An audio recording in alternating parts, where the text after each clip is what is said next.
Hey there, my name's Lena, and you're listening to the University of Chicago's Public Policy Podcast. Thanks for listening.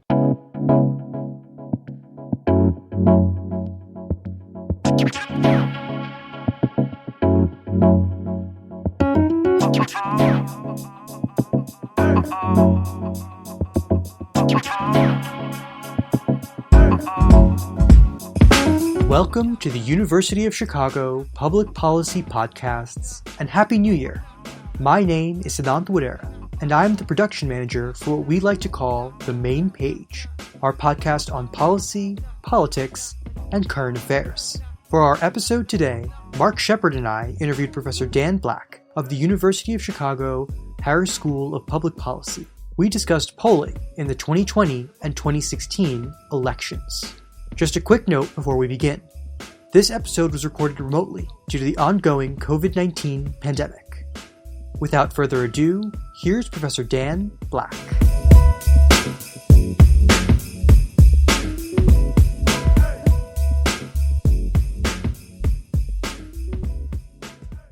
Welcome to the University of Chicago Public Policy Podcast's Main Page.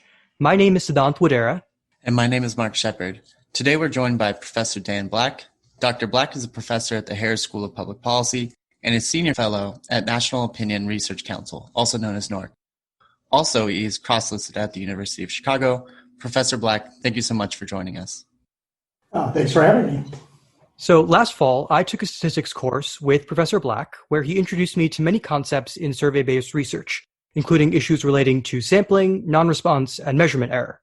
We're speaking today on Wednesday, November 11th, 1 week out from the 2020 election.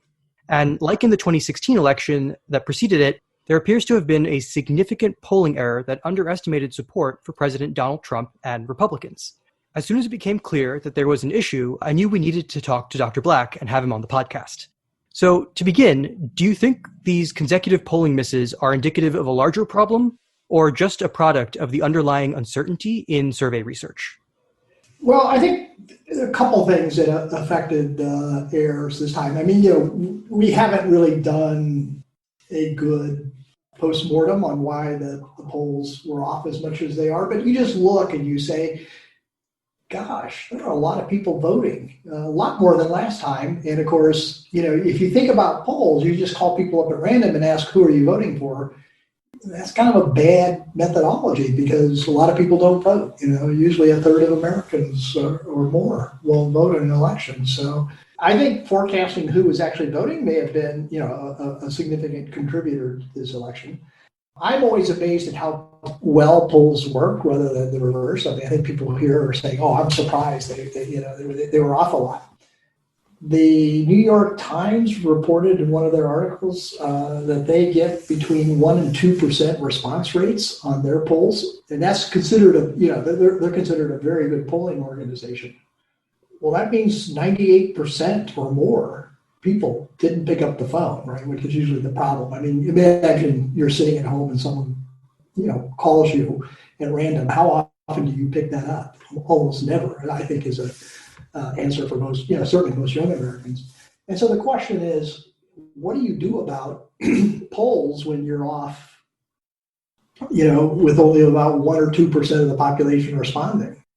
You can try to wait your way out of any problems. I think last time we in 2016, we learned that less educated white men were sort of underrepresented in the polls. So people started asking about education and reweighting low education respondents more, but this year it could be something else. I mean, I think it's remarkable that we can rely on random digit dialing in this day and age and actually get something that's even remotely correlated with the outcomes of the election. So in that sense, I was sort of surprised by how well they did. That's not good news for the New York Times, of course, or anyone else involved in polling, because it just says I don't have any faith at all in your estimates. So to set the table here a bit, first and foremost, I think what's at the front of my mind is, do you think it's a misnomer to categorize this issue as being a polling error, or would you say that this is like a polling bias? And is there an important difference statistically? Well, it's really, I mean, it's kind of semantic here.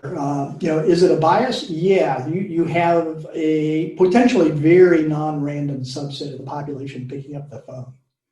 I mean, my wife and I always sit around and wonder, who is it that actually answers these phone calls, right? I mean, your phone rings off the hook at election time because everyone's trying to call and get you to vote and get you to vote for their candidate.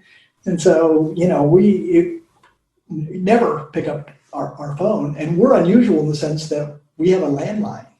A lot of Americans today do not have landlines.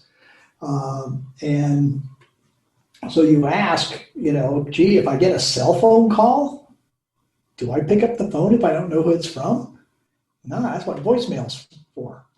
And I'm guessing the New York Times isn't saying, oh, this is New York Times who want to give you a political poll as the voicemail they're going to give you, if they give you any at all. So I think the problem is just who responds, and we don't know a lot about that. Yeah, that's very true. I mean, I think that the landline and the technological tools are very sort of indicative of who we're actually polling. There seems to be two main camps of arguments, at least online, that there is sort of this like shy Trump voter effect. Sometimes in social research, this is called social desirability bias, that maybe, there's some subset of the population that doesn't want to report. And the second claim is that it's just it's downstream of declining response rates. Do you think either one of these sort of theories is more plausible than the other, or do you think it's sort of a mix of both? And do we know at this point? I don't think we know, but if I were going to guess, I mean, most of the Trump voters I know are not very shy. So, maybe that's because I only know the unshy ones that make their opinions known. So I don't